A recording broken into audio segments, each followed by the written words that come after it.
你有没有发现，年纪越大，好像越容易喘？喘确实有可能和年龄有关，但不应该全部都是老化的关系。因为呼吸变喘的背后，也有可能是疾病造成的影响。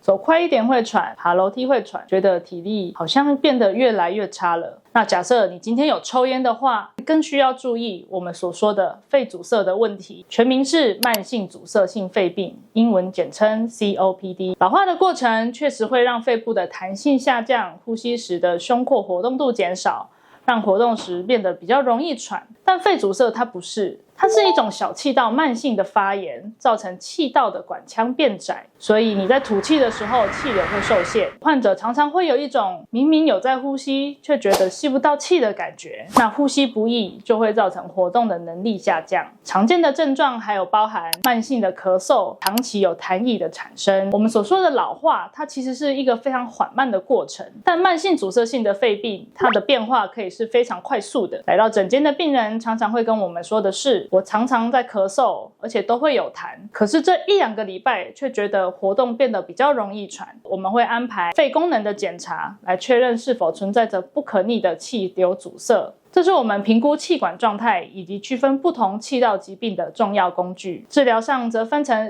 3个核心。第一个当然是减少风险的因子，假设你有抽烟的话，我们就会安排您戒烟，以及避免有害的气体暴露。第二的是使用支气管扩张剂，打开你的气道，减低气道的阻力，改善症状。第3就是肺复原的训练，可以提升我们的呼吸效率以及活动的耐受度，改善生活的品质。最后提醒大家，如果喘的程度已经影响你的日常生活活动的能力有明显下降的感觉，就不应该只是当成正常的老化，建议及早到医院就诊，接受我们专业的评估。